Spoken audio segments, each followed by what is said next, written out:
First of all, thank you for joining us on this webinar today. Given everything that's going on, with the business environment globally, we felt that it's important to kind of hold a webinar and try to give as much advice as possible to all our community and ecosystem partners and founders. So the way the webinar is going to go is we'll have about 40 to 45 minutes of a discussion with a very interesting panelist. He is a venture capitalist from New York, and he is the managing partner of Modus Capital, Kareem Elsirafy.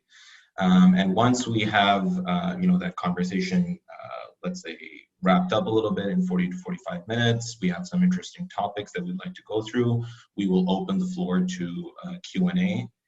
In the meantime, please do continue to post your questions in the Q&A box, and we will try to get to them as soon as possible along the conversation. So if I could just ask Kareem to jump in and kind of just give an introduction about himself and what Modus does. Sure, thanks Hisham. Thanks for having me, Hisham, Sally, and the Shura team. So as Hisham said, my name is Kareem Elsirafy. I'm the managing partner of Modus Capital, and we are a hybrid VC firm that was born in New York and expanding out into the region, initially based out of Egypt.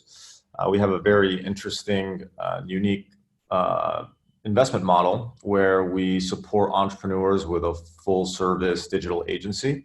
So we don't just deploy capital, but we deploy capital and deploy resources to plug in operational gaps that entrepreneurs and their companies have in their operations. And we do this in a very customized, tailored way by focusing on their top current operational pain points. We invest in companies from the idea stage all the way to later stage, so series A, B rounds, and we have a small SME allocation as well. Great. And if I'm not mistaken, you started your own ventures a couple of years ago. So if maybe you could just briefly give an idea about what those were, how that journey went for you, just so we can give our attendees a little bit more insight into your experience. Yeah, absolutely. Modus is actually a startup VC. So we share a lot of the very similar growing pains that other startups encounter. And because we have an operational team as well, again, we encounter some of the same challenges. My first entrepreneurial endeavor was a marketing firm that I started back in 2006. It provided both creative services, helping companies with their digital transformation back in 06, 07, building websites, digital presence, branding, etc. And then had business services such as market research, go-to-market strategies, market penetration strategies, etc. That was my first endeavor. Exited that company when I went to college full-time. And then when I graduated from college, I started a company called unitus.com. It was a network care coordination platform that mobilized health and human resource organizations in geographical networks to help veterans who are transitioning out of the military.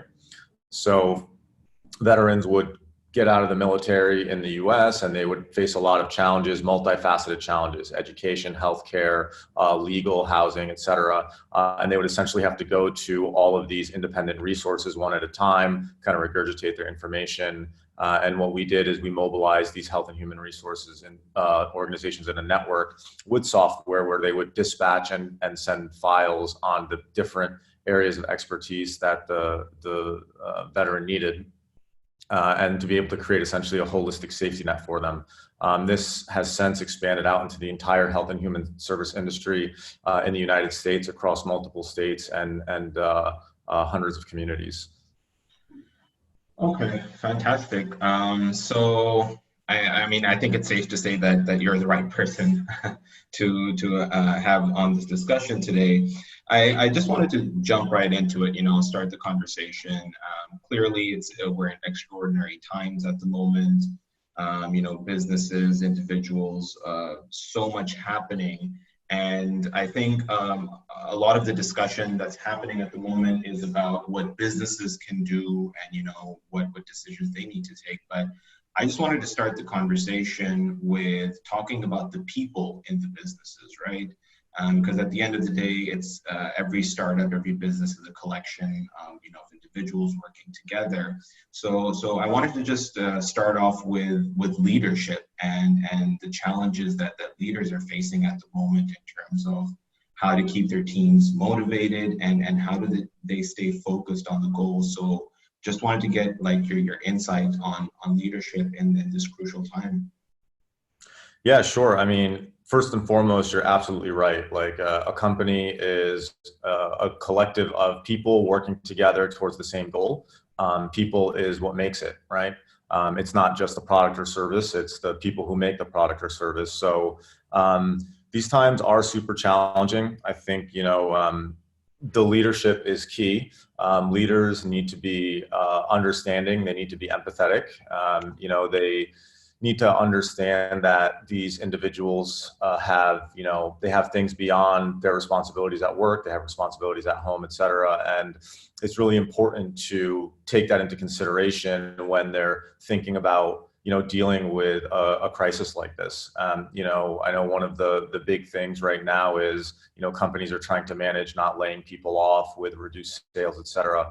It's not an easy position to be in whatsoever as a leader. I think first and foremost, leaders need to be super transparent, right? They need to, it's okay for a leader to say, hey guys, we're going into a very, very tough time right now. And there's going to be some challenges, and just identifying that, but keeping everybody motivated, I think there's a couple of really good ways that you can do it as a leader. One is, make sure that everybody still has their eye on the prize, right? And if you think about a good way to implement that is little wins, there's a long-term goal and then there's a whole bunch of short-term micro goals that you have to achieve in order to be able to get to that macro goal, right?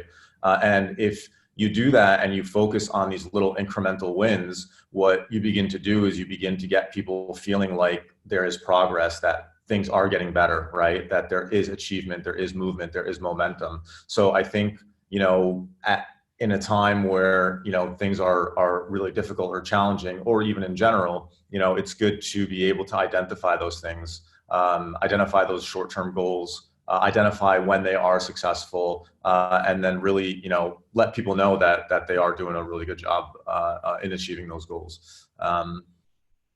Yeah. Yeah, and I think I completely resonate what you're saying in terms of I think now is the time to really go into the micro level things, so daily level goals just to keep that morale up, keep that motivation up. But my next question is, like as a CEO or a founder, it's lonely at the top, as they say, right?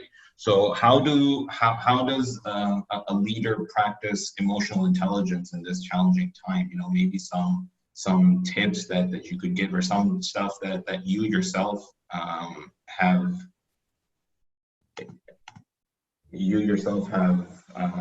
applied when you were running your startup. Maybe you could share some insights into that. Sure. I think first and foremost is to make sure that everybody has an outlet, right? As a CEO, and I'll talk about, the lonely at the top concept for a CEO aside, because that's something that every employee can actually do to help and support their leadership team. But, making sure that you have an outlet for everybody on the team. Now, whether that's as a CEO or the senior management team, making sure that they have an open door policy, making sure that they have the ability for any of their teams, anybody on their team to go to them and to be able to articulate a challenge, a frustration, feeling like that they can have a safe place to be able to communicate. That's really, really critical, because what you don't want is your team kind of, building up anxiety, frustrations, challenges, whether it's at, personal or work, and then having that kind of have a, an explosion at work or a breakdown.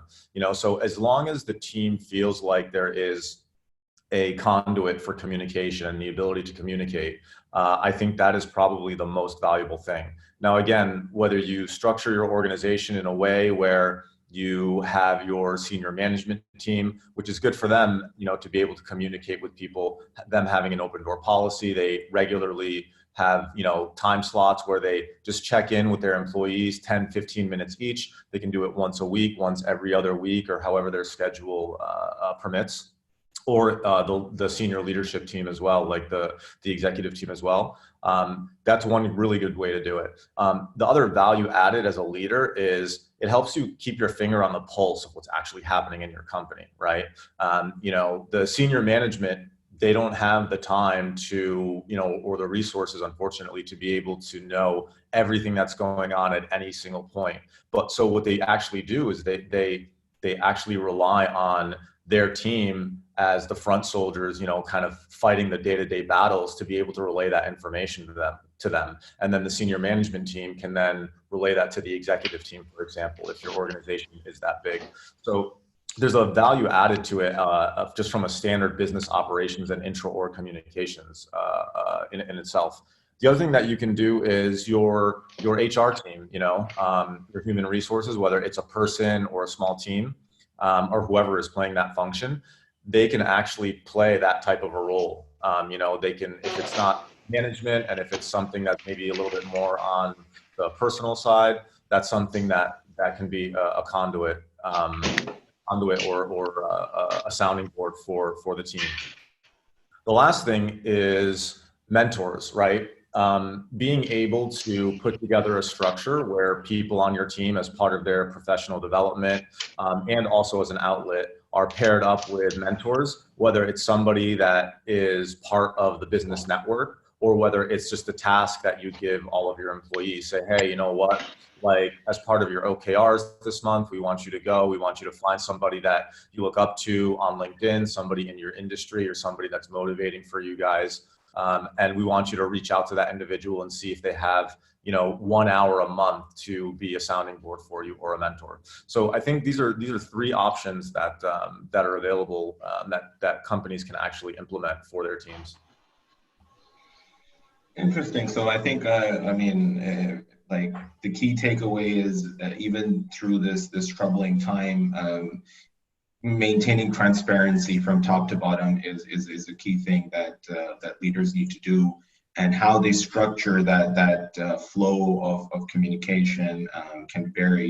You gave like a couple of options here, but one thing that certainly this whole situation that we find ourselves in presents itself is a lot of people are just not in a single place. They're not in an office together. They're working from home.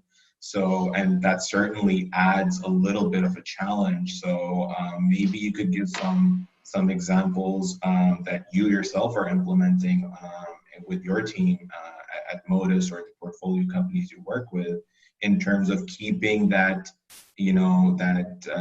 team spirit going, keeping that communication open, even if you're not in the same place. Yeah, no, absolutely. So what we actually do within our companies, you actually have something like physical, right? That is a reference point to everybody that they see either directly or they see it in passing, right? So what we have at Modus, for example, at our offices, we have a big chalkboard wall, says Modus in the middle, and then we have all of our portfolio companies listed around it, all of their logos. And what that does is every day when you walk in, you come in and you know that everything you're doing operationally is supporting these companies, the founders, the teams, and supporting them in supporting their customers, right? So having something physical like that is great when you're in the office. Now that everybody's, this work from home and remote work type situation, you can still implement that same concept, right? If you have core values, print them out on a piece of paper, tape them like right above the wall on where your laptop is working or somewhere where you see it, right? If you have something else that is inspiring or motivating for you, something that is going to keep you in good spirits, but something that's like physical, that's tangible, that's actually there, that you can see, again, in passing in the back of your mind or directly, that continues to kind of like keep you motivated, keep you essentially your eye on the prize, understanding what it is that you're working for. So that's one thing. Another thing I think that we've been seeing a lot of portfolio companies do is actually have required routines. So for example, they say you have to, at least 2 days a week, you have to get out of your pajamas, right? You can't just work from your pajamas every single day because you become like lethargic and you get lazy, and it's easy to easy to get into that type of a routine. So, or they say, do a 20-minute yoga session or try some new physical activity like in home, and they share, workout routines or something like that. But it's not just discussing that, but then what they do is they incorporate it into like their daily stand-up, right? They take 5 or 10 minutes out of their daily stand-up and they say, hey, like, what new workout did you guys try today? Or what new thing did you guys do today, right? That's kind of like keeping you guys motivated. Or hey, we all talked and discussed that we were going to do this one thing. How did it go for everybody? How did it work? And then it continues to engage on not just the work front, but more on that like social rapport and interaction that you normally have in an office when you're sitting next to somebody or you're passing somebody by the water cooler or during a coffee break, that you're not able to have, digitally, because you're not there. Yeah, no, I agree. And I think, one of the things that teams can do, and like even we are doing this as an organization, is acknowledging that, this is something different, and, this isn't not everyone is used to working from home, and kind of the challenges that presents, certainly, like you said, it's great to be in your pajamas, and working as well, but then it also kind of puts you in that little bit of a relaxed mind frame. So it's important to I think, and I think we keep coming back to that same topic of transparency and keeping an open line of communication, is acknowledging that yes, a lot of people will have their families at home, and there might be some hustle and bustle going on calls and things like that. So kind of not letting things get to you as a team, and just supporting one another. And that kind of brings me to the second part of the support aspect. So we've been talking about team and internal support, but as an entrepreneurial ecosystem, how can different entities or different players in the ecosystem, and I mean this in a very broad sense, like it could be incubators, accelerators, government entities, investors. How do you see kind of them supporting, the founders during this time, and startups during this time? Like, do you see their roles evolving into more, let's say, personalized relationships rather than just very functional relationships, or do you see things, maintaining as they are? Yeah, so it's a great question. It's a great point. And it'll bring us back to that lonely at the top concept, right?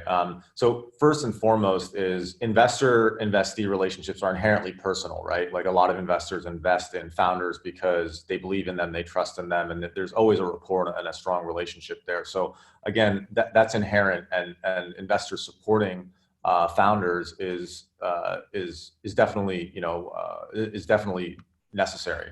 Now, the lonely at the top concept, right? As a CEO, everybody in the company, whether it's 3 or 4 of your people that you're employing, or whether it's 20 or 50 or 100, right? Everything goes upstream, right? And it goes upstream to the CEO, and he's ultimately the one that's held responsible.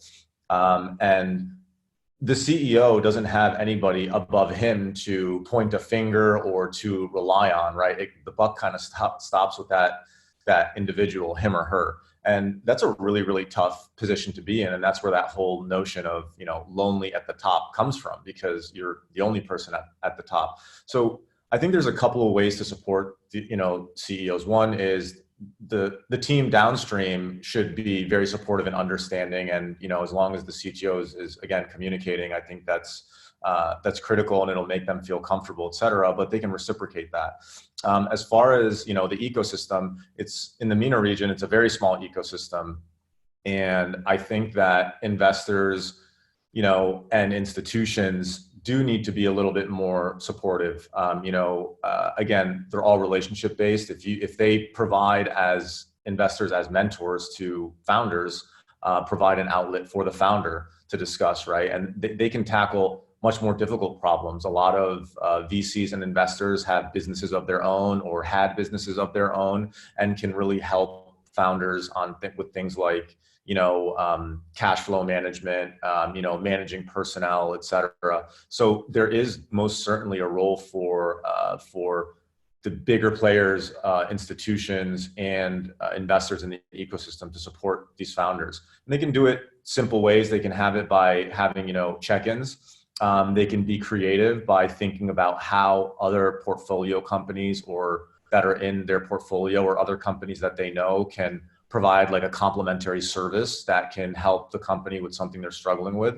So if you are, if you provide a physical product, and you have your investor has in his portfolio a last mile delivery company, right? Being able to help think out of the box and partner with them to be able to do more fulfillment, or any type of operational support that is synergistic that way, is something that's valuable.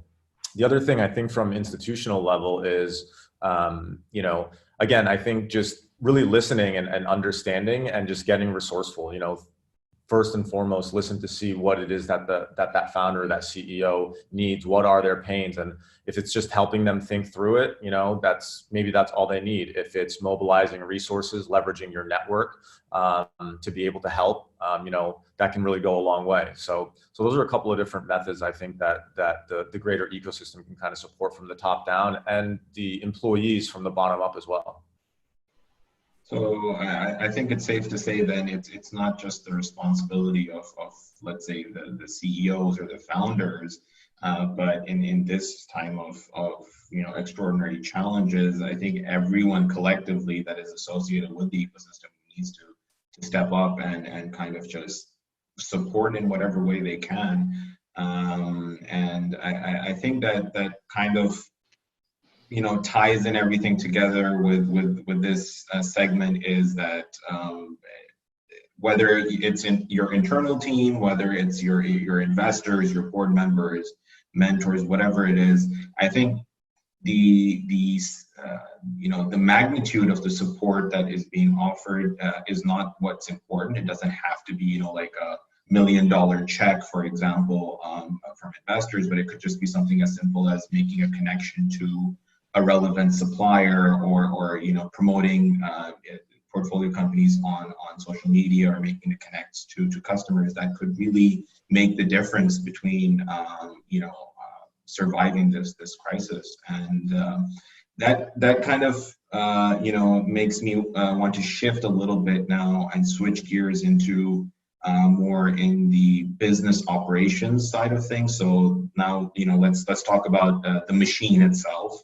And kind of how we can potentially look at optimizing things. So what changes do you think, just very broadly to begin with, do you see happening from the operational side of things for startups?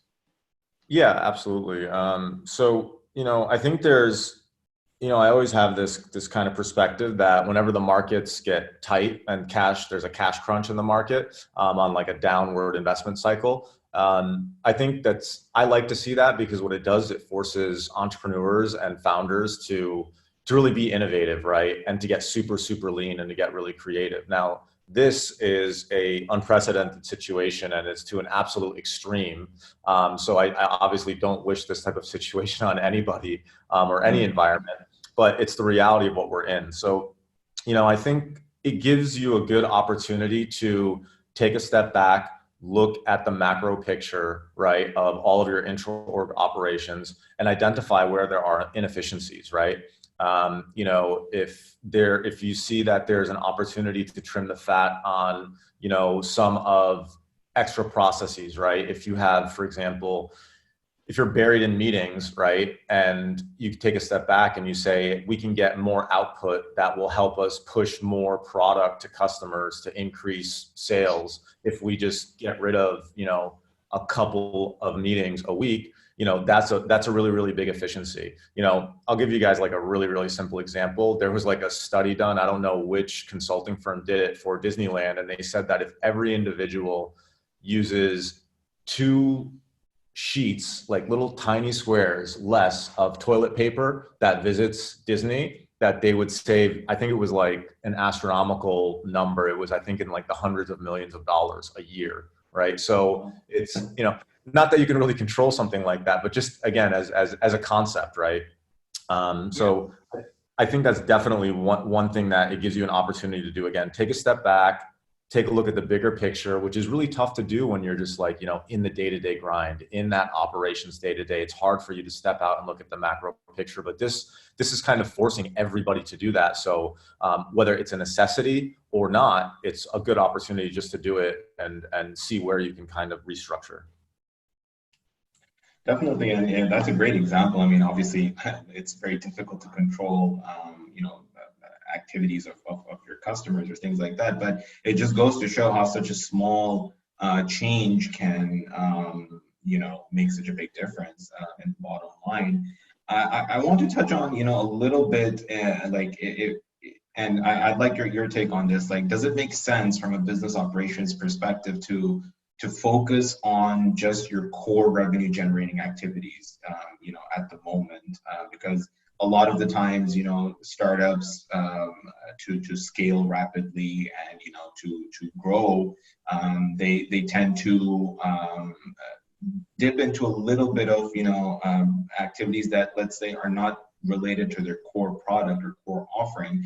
So do you think it's wise for founders to be in that mindset where, listen, if it's not bringing $1 into our business, then it's worth suspending, these activities? Obviously, it depends. I'm probably generalizing here a little bit at how easy that would be. But do you think that mindset would be useful to have at this point in time? I think so. I mean, I think looking at the core of your business is always the right first step, right? Understand it, look at it, see how far you can push it, see if it's working well. If it's a really, really well-oiled machine, that's great. If it's covering your costs, that's great. And then from there, if you do want to,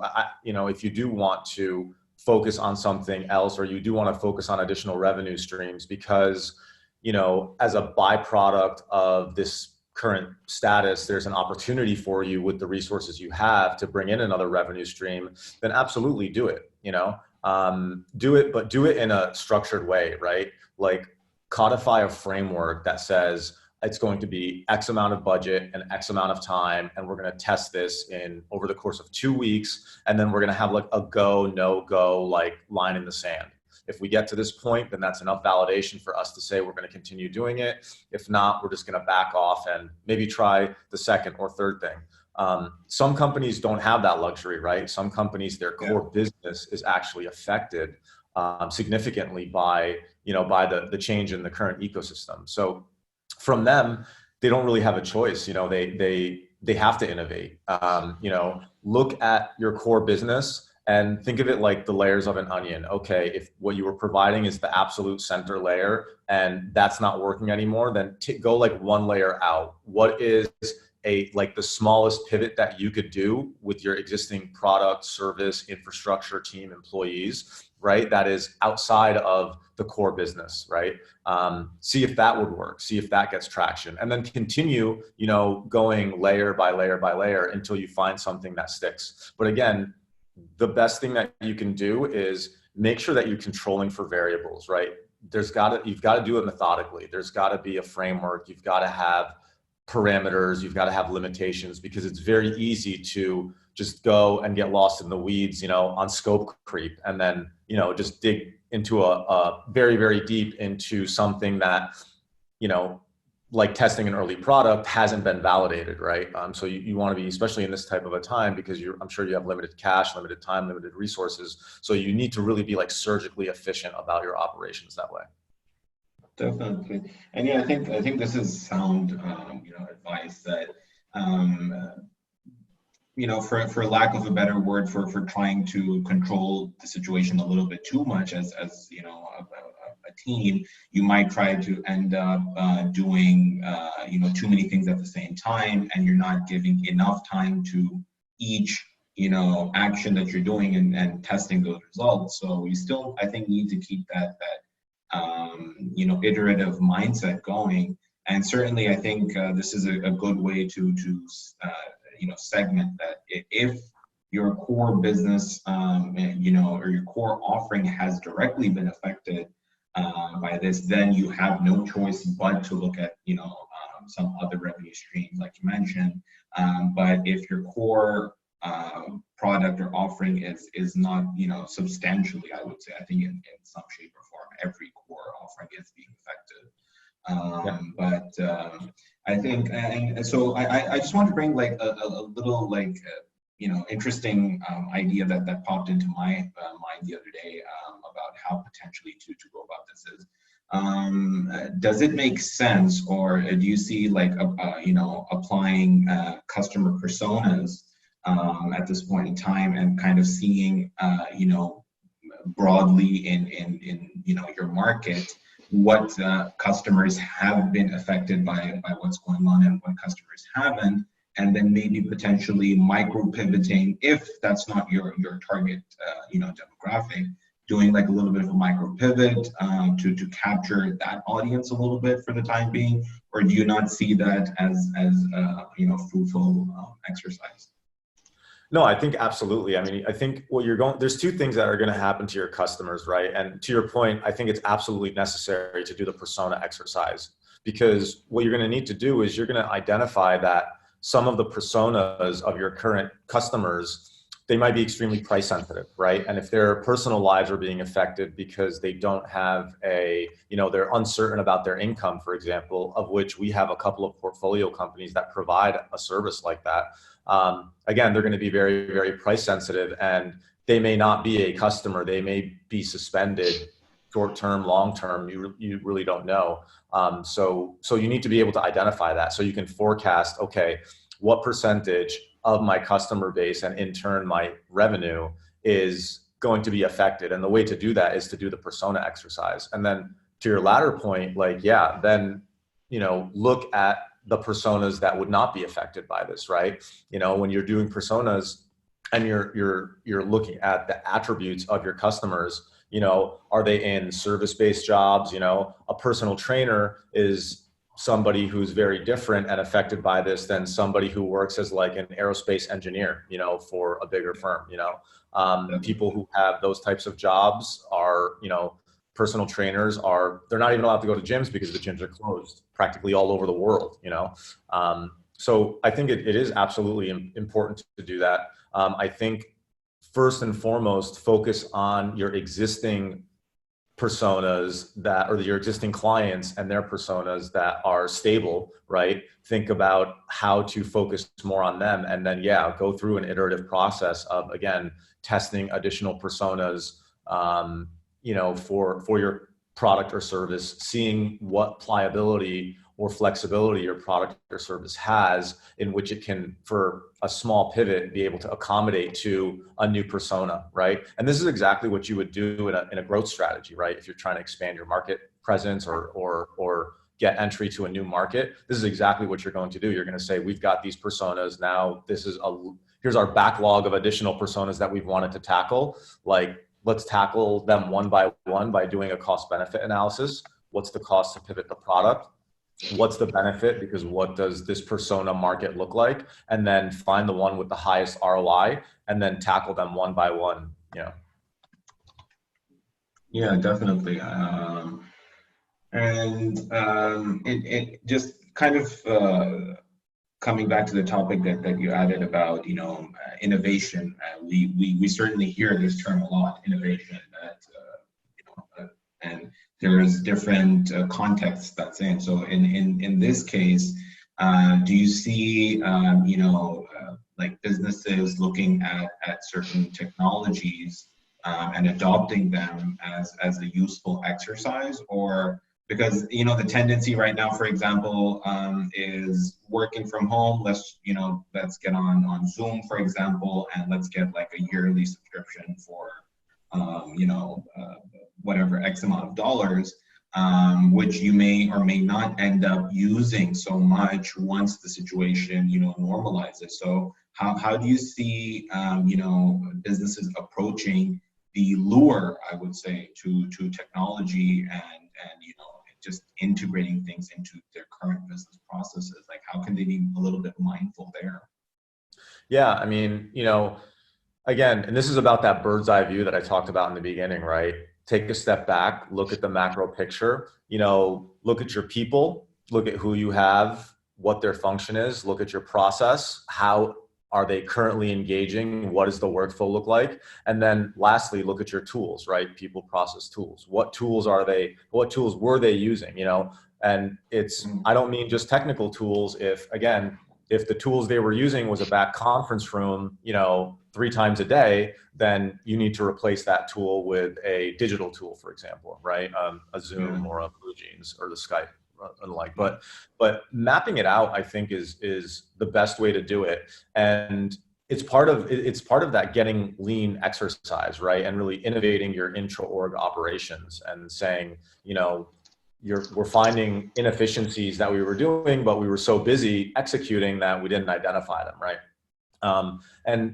And some of the things may be good for a temporary fix. Some things may be good for long term. I don't know what percentage of companies are going to have a full work from home policy and like never need to come into the office again. Probably a very, very small percentage of them, but nonetheless, this experience has been an extremely big disruptor, and I guarantee you that every company going back to work when things normalize, inshallah, is going to be, they're going to have a much more significant virtual remote work policy implemented at their organization. So it'll most probably be a hybrid. I don't think any of the things that they're doing right now will be completely discarded. Maybe some things that are super short-term are, but I think that might be more on like the business side, like lines of credit, for example, to help with cash flow. But when you're talking about tools, again, you're really just extracting and squeezing more efficiency out of your existing operations. And it's most likely going to have a home at your organization for the long term. Definitely. And I just wanted to, from a business operations perspective, just quickly touch on something that you already mentioned before we get into, I would say, the meat of the conversation, which is financial management, because I think that's at the forefront of everyone's mind.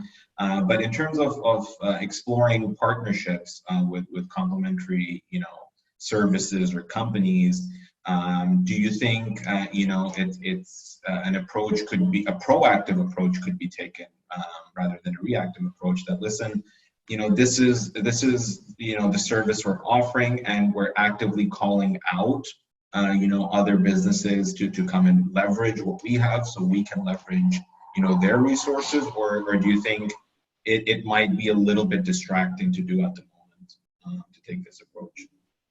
No, I think it's definitely a good way to do it proactively. I think what we're seeing right now is an initial crunch, and everybody's like putting out fires and in a reactive mode. So they probably don't have the brain power or capacity or time to be thinking that way, right? They're probably just got like a big checklist of things they have to do that are like prio one. And then I think when they get through that, and as companies get through that, then they can begin looking at that. But I think a proactive approach is definitely the way to do it, right? Some companies have already been doing it now as a consequence of need. So companies, for example, service company in Egypt is using a last mile delivery company partnering up because they can't handle the influx of orders, right? Because everything now is being delivered to their home. So, there's that. But I think, again, a proactive approach, we will probably see it. I do recommend it, but you'll probably see it more as things settle down, because ultimately, and this goes for the whole, concept we were talking about earlier, as far as like supporting founders, the sum is greater than all the individual parts, and what's unique about this is this situation is that there's an opportunity for people to not be so inward looking and think more about collaboration and support and mobilizing for collaboration. And I definitely think that that's the right call. I think it's the right move across the industry,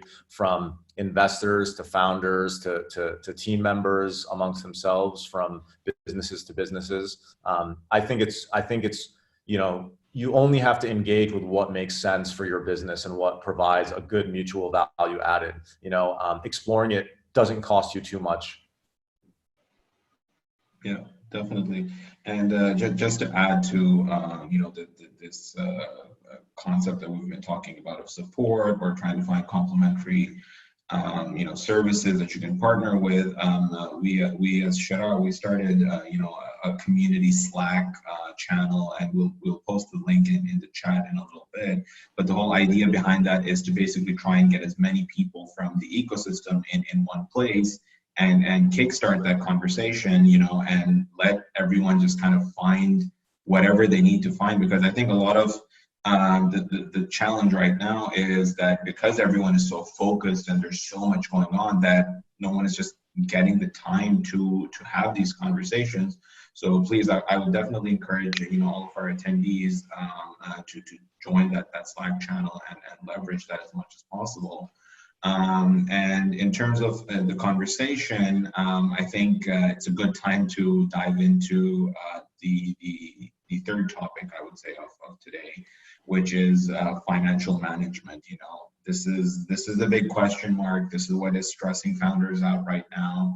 I just want to take the conversation internal and move it outwards. So what suggestions or what advice would you give, businesses when it comes to simple things as, their payables or their receivables, and how they can kind of work on these internal things to manage their cash flows? Absolutely. Cash is king, especially for small businesses, startups, early stage companies. Some early stage companies are, they're fairly well funded and they have a runway, but if their receivables or their revenue is impacted, that significantly shortens their runway. So it's affecting everybody, some to more extreme measures than the others. Some things that can be done. So on your payables, for example, talk to your vendors, right? Look at what your existing payment terms are. Reach out to your vendors in a cautious way, I would say, and see what terms can you get. If you're on like net 30 terms, but you may be able to get net 60 or 90 terms on your payables, that would be significantly helpful to your business, right? You're kicking it down the road a little bit. You're giving yourself an opportunity, getting some breathing room. But what you want to do is, you also, why I said cautiously, is you want to remember that business, right, it probably also is facing challenges. It may or may not be facing challenges, but you have to be considerate of that. You don't want to burn bridges with any of your vendors, right? You don't want to damage that relationship. So I think from the beginning, from the start, look at them, look at the terms that you have, look at what's core to your business, what's absolutely essential, and talk to them first, right? Talk to those vendors first. See what type of payment terms you can get. And again, be empathetic. Say, do you guys have the ability to do this? Is this something that you think you can do? So that would be the first one. Second one is on the receivables, right? So we talked about the personas, right? And understanding which personas, which customer segments that you have that may not be affected. If you are on a product or service subscription for individuals, see which ones target which personas that you think are going to be stable, right? Make sure that you communicate with them, and again, be open and transparent. Say, we would really like to make sure that you guys are happy with the product or service. We want to make sure that you guys are, going to stay in and continue. Tell them how much it means to the company. It's very supportive of us that you guys are continuing maintaining your relationships. So again, see which ones are not that affected and focus on them first. The other thing that you can do is on your receivables, you can get creative, right? Like if you have like a subscription model, for example, you can front load a lot of your services to help you with this cash crunch. So go to some of your customers and offer an incentive on paying for a subscription an entire year upfront instead of paying month by month, right? It might get you, a boost in your revenue short term that'll help you through this cash crunch, right, in the next couple of months. But you just got to be cautious on if it's a product or service that requires heavy fulfillment. You want to make sure that you're able to give that fulfillment on the backside. Couple other things, there's debt financing options, but you have to be really careful on that. You never want as a founder to take on personal debt for the business. Definitely recommend against doing that. But if there is an opportunity to get debt financing or lines of credit, make sure that you have them, right? The other thing is if you are a business and you actually have them, they may not be available. Several credit card companies, several lines of credit, what they do is they evaluate businesses on their cash flow on a month-by-month basis. And you might have $100,000 line of credit that you were expecting to be there in perpetuity or continue to go up, but the bank has, they do risk assessment and they may say, okay, we see a significant drop in your revenues, so we're going to cut that line of credit down. So make sure that you're able to secure your own financing as well. The other thing for investors, if you're getting tranches of funding from investors, reach out to your investors. Say, we know investors are people too. They have money, they have cash flow challenges. They may be an angel investor, may be financing an investment in your company based off of market performance in a completely different portfolio, which may have taken a massive hit.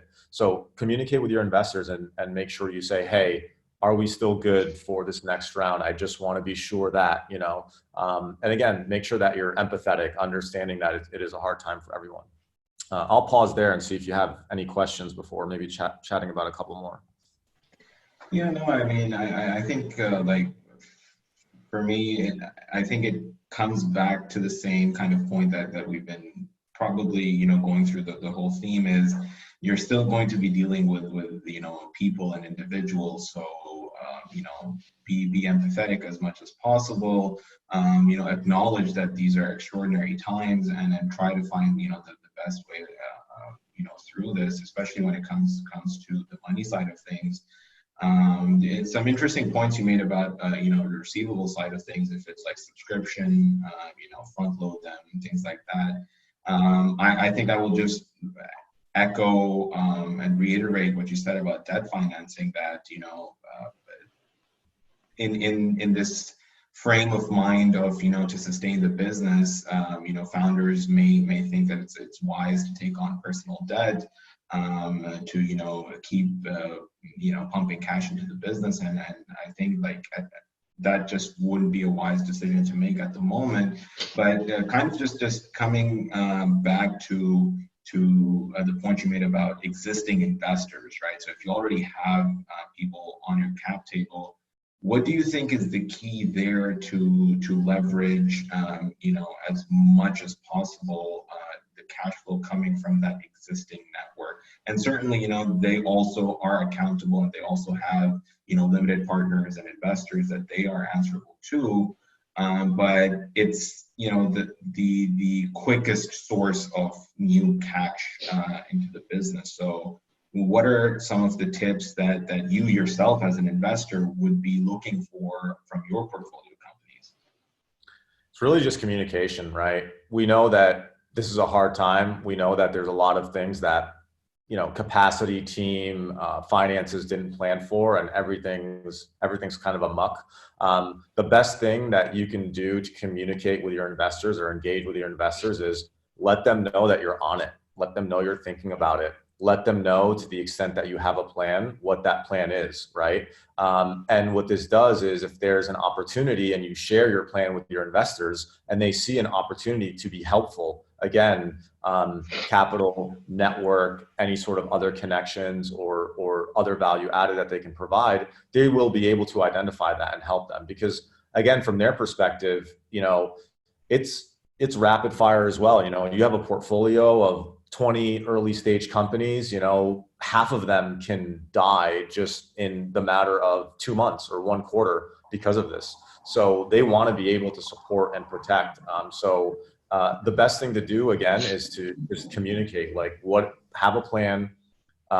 It doesn't have to be fully fleshed out, but have something, just let them know that you're on it and engage with them and keep that open, transparent communication. I think that's really the best thing that you can do.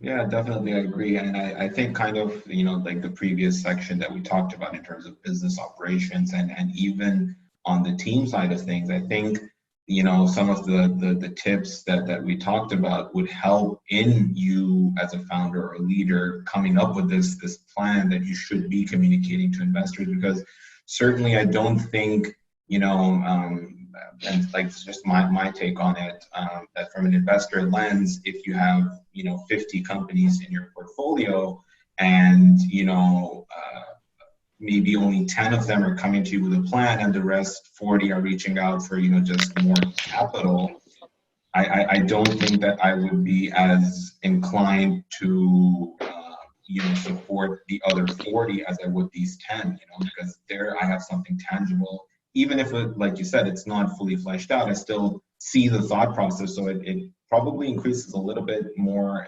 confidence that I have in that team.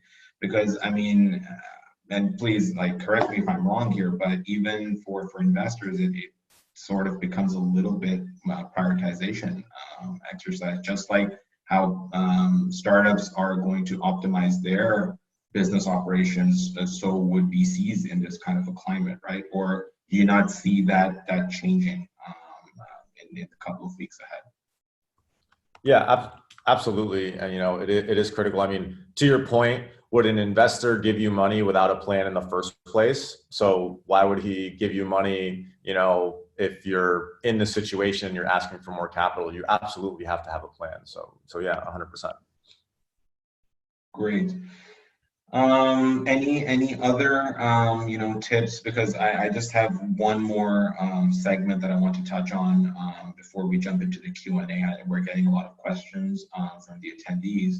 So you know, do you have any tips for founders or startups that are beginning their fundraising journey right now? Because, you know, we all know it takes, you know, 6 months, 9 months, the timeline, whatever, all of that is there. And the initial plan was probably, okay, I need funds by the end of this year because things were fine. So they're starting their conversations now, but suddenly there is an accelerated time frame. You know, there is an event that has caused just, you know, a change in the dynamic. So how do you see those startups or founders approaching investors at this point?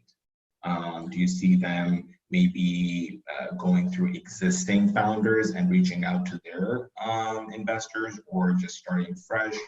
Maybe a little insights on that aspect. Yeah, I mean, I think, you know, understand the investor's context, right? They're probably managing their existing portfolio companies, but they still have a mandate to invest and they're still opportunistic, you know? So I know investors are currently still looking for, you know, what companies or what innovations can come out of this existing crisis that can provide a product, service, some sort of value added, and is a good investment opportunity. So they are definitely still looking. You know, I would continue with what your original plan is, you know, traditionally networking for investment from other founders, angel networks, existing investors and their networks is definitely the way to go. But just keep in mind that, you know, there's, you know, that the investors are also dealing with something as well. And to that point, just do your research, right? Take the time to know and understand from the investor's website, from other founders that they've invested in, from their portfolio construction, if there, you know, is a good fit for you. You know, you don't want to go to an investor with an idea or a product that is too overlapping with something that's already in their portfolio, right? Or something that's completely outside of the industry that they're in. So. Yeah. Great. That's some you know, solid suggestions in terms of how to approach investors. So I just want to kind of wrap up the conversation with probably a very important, topic when it comes to cash flow management, and that's your internal expenses. As a founder, as a leader, you're looking at your income statement, your cash flow statement, and you're wondering, okay, what can I do at this point in time to make that dollar last as long as possible. So, just want to get your insights on that. Certainly, I think it's an important exercise to do. But how would you approach that? Because certainly it is challenging. Making those tough decisions. So how would you approach that challenge? Yeah, so I think the first thing you do is like in that whole quote unquote trimming the fat kind of exercise is like look at your variable costs, right? Revisit them, right? It's quicker to adjust variable costs and fixed costs. If you've got to pay rent, right? You're not going to be able to move out to somewhere cheaper fairly quickly or easily, right? So look at your variable costs, things like travel expenses, consider a hiring freeze. Look at your discretionary spending. For example, if you have a petty cash budget and you guys do, team lunches, once a month, or you have an allocation for, office snack supplies, things that you're no longer going to be needing, look at those and kind of cut them down or cut them out and incorporate that cash and reallocate it to somewhere where it's going to be, where you need it, employee salaries or the like. Any ancillary programs that companies have, again, I would think would fall into that discretionary spending category. Something that is not absolutely necessary that you may be able to kill, I would definitely consider putting those things on pause.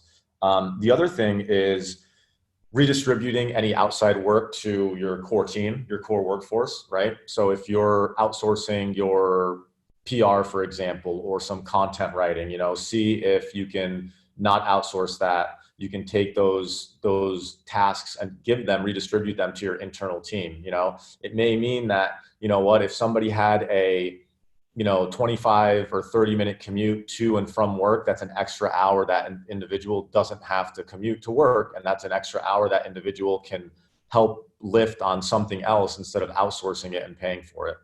So I think for variable costs, that's definitely one good approach. A second one is switching fixed costs to variable costs, right? So I'll give a super simple example. If you are, if you own equipment, for example, let's just say employee laptops, right? You may be better off, selling your fixed cost equipment and financing them, right? So you would bring in some cash, taking in, the cash for selling the actual items, and then from there being able to go into like a leasing arrangement, which gets you some early cash. So selling assets and then leasing them back is a good strategy. Probably not feasible for every business, but to the businesses that can do that, I think that's a good strategy. And the other thing is, if you have business insurance, look at it, read your policy, contact your broker if you have a broker, and see if you have business interruption coverage. A lot of business insurances do have that.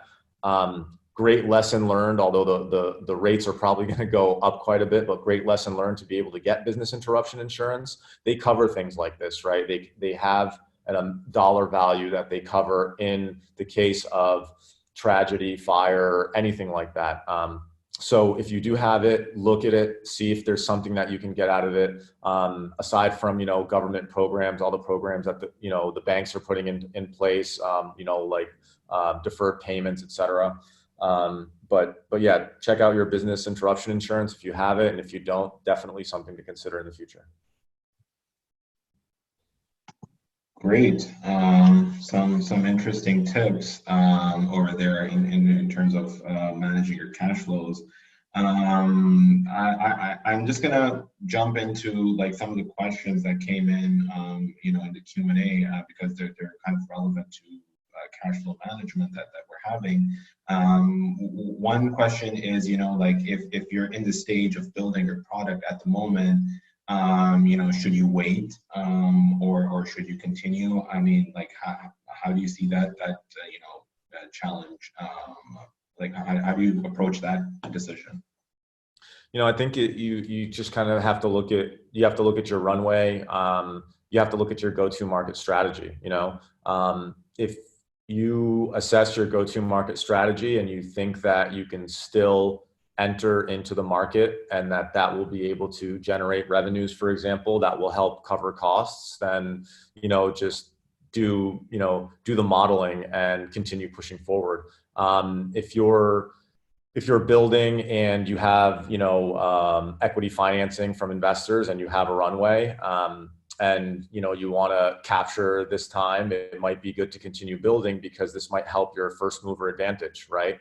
You're not losing, other companies may be on pause, and this might be a good way to be able to catch up. So I think it really depends on the context, but take a step back, look at the macro picture, look at, again, from a market entry perspective, is it feasible? But primarily, like, cash is king. That's what everybody's looking at right now. So do a solid cost benefit analysis on that. Okay, great. And secondly, I have a couple of questions here, and not I would say the easiest subject to talk about, but it certainly is a big one when it comes to cash management. Is laying off the team that you have? Do you keep them? Like, is it the right thing to do? Maybe what are some ways to not be so, I would say, like, rigid about it, like, that this is a decision that we have to make. Are there some ways that founders can approach this challenge of employees and headcount and salaries, that, because obviously at the end of the day they are still people, so how can founders still potentially support them and their team financially, but then also maybe cut down on the strain that's putting on their cash flows? Yeah, it's a really great question. Probably the hardest thing everybody's dealing with, and it's the question that I probably get asked the most. I'll start with, like, transparency and communication. Communicate to your team that it's a hard time. Ask people, on your team, be like, everybody has a different personal financial situation, right? You might have a developer who's a bachelor living with a roommate, and he's just got a nice savings and, likes to, I don't know, buy Apple Watches and the newest gear. And maybe that individual can volunteer, for example, to say, what, I'm in a position where I'm happy to volunteer, 30 days, 45 days, 60, whatever's within their capabilities, to keep one of their colleagues paid, somebody who has a family, right?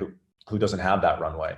So I think, communicating, giving people an opportunity to come to you proactively and say, hey, I'm in this situation and I can help, and this is how I can contribute. Again, the sum is greater than all the individual parts. I think founders will be very, very surprised at what their team is able to come and do for the company, for one another. So I think that's one thing you can do. The second thing is you can just ask people, hey, you guys live this startup life, right? Talking about these early stage companies. Hey, we've been talking about how to get lean at work, get lean at home, look at your subscriptions, look at your discretionary income, look at all of the things, maybe you should just start ironing your shirts instead of sending them out to dry clean. Although I don't think you're going to need to iron shirts anyway, because most people are working in their pajamas. Well, you never know when you need to switch on your video, right? So exactly. have to have the suit ready to go. Yeah, have one on standby. Yeah. Simple things like that. If you ever get a chance, or if you haven't read, Ben Horowitz, one of the founders of Andreessen Horowitz, has a book called The Hard Thing About Hard Things, and he was in a position like that. He, in his book, his company was going under. And what he did is he said, we've got 8 months of runway, and we're going to have to rebuild our product from the ground up. And it's going to take us 4 months. and he just put all his entire team in a big room and said, look, guys, this is what we have to do. I'm being open and transparent.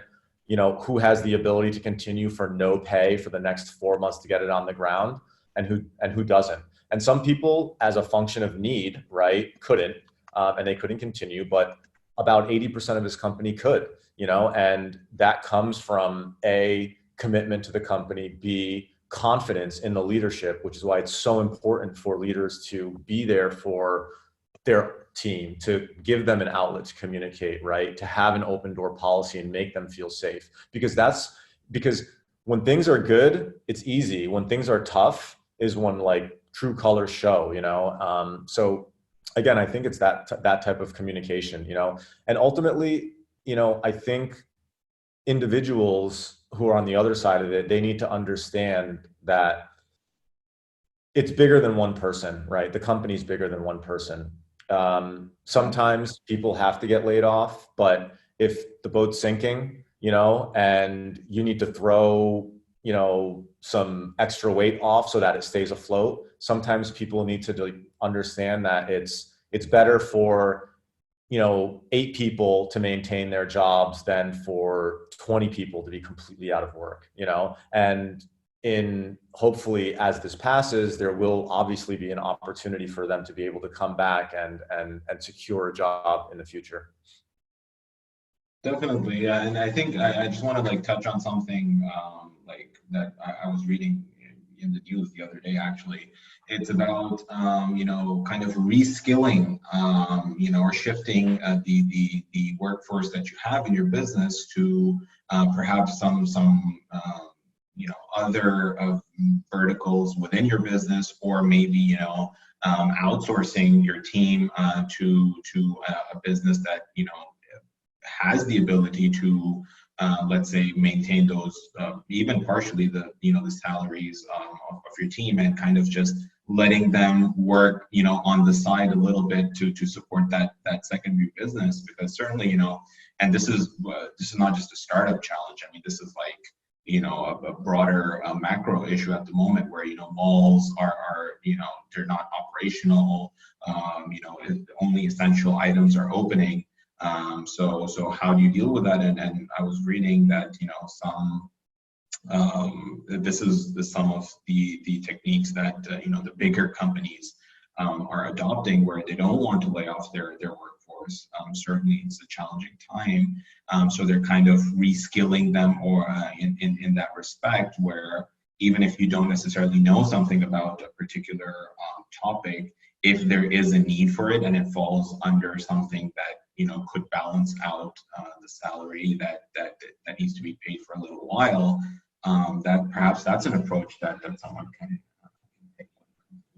Because certainly, I think you touched on it, it's a tough time, and I think that's probably one of the key takeaways from this entire conversation, is to just acknowledge that it's an extraordinary time.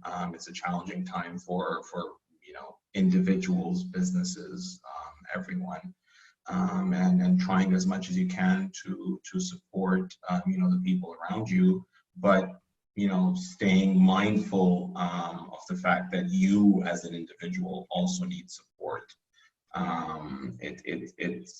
You can't do this alone. This is just me talking, giving my opinion on things, but you need help. These times are just way too challenging. I mean, at least I speak from my lifetime. I haven't seen situations shift so quickly in recent history. So I think we touched on some of the key things. So before we wrap up, Kareem, maybe just your top 3 or top 4 takeaways or pieces of advice that you'd like to give before we wrap up. Yeah, no, I agree with you 100%. The resource pooling and sharing, I think, is definitely a good point. Couple of top level takeaways. Take a step back, look at the macro picture, identify where you can gain efficiencies, be innovative. Look at the team and the resources that you have. think about ways to manipulate that team or resources. I don't mean with a negative connotation. I mean in a positive way, to be able to, again, be innovative or help as a stopgap in this tough time. I think that's one. Two, over communicate, right? Be super transparent, communicate with your team, communicate with your investors, communicate with other founders and companies. And the last thing is make sure you have like the last point that you said, make sure you have a good support mechanism. I have one. I have somebody that's very, very dear to me that I go to, and that person understands that we're all human beings, and times are tough. And sometimes people get really close to the edge and breaking, and it's normal. Again, we're all humans. Everybody has their limits, but make sure that you just surround yourself with people that can support you, and be proactive in offering support as well. I've seen a big influx of people saying, hey, if you ever just need to get on a call and vent, like, I'm here. Like, if you want to feel like you need some human interaction, like, let's do a video call. So I think that's really, really important. Great. Thank you so much, Kareem, for the wonderful insights. It was a great conversation, and I know that you are part of the Slack initiative that we've started, and we'll post the link in the chat again. I would encourage all of our attendees to join it. If you have more questions, there's already a lot of people there already. Ask questions, and you'd be surprised. People are so willing to help. I mean, we've been getting emails, from mentors, ecosystem players, how they can support startups. So the support is there, and from our side, we will try to continue, doing webinars, bringing industry, leaders, experts in their field, such as Kareem, to help, guide the conversation. And from my side, I would just, kind of end the discussion with two things. Is one is transparency and communication. Definitely need to keep that going with everyone. Not just your customers, not just your investors, your team, your friends, your family. These are just generally very challenging times. Secondly, I'm a big believer in this. Please don't forget to take care of yourself as an individual. If you're feeling overwhelmed, if it's just getting too much, just grab that friend of yours, family member, whoever it is, get on a call, whatever it is, and make sure, and as individuals, I would say if we could just be a little bit more open to listening to whoever's around us. I think, no one knows what's going to happen. I'm not going to try and predict what's going to happen next. But yeah, I think that's kind of the two key takeaways from my side. Thank you all for joining the webinar. Kareem, special shout out. Thank you for the wonderful insights. It was great having you on board. You're available on Slack channel.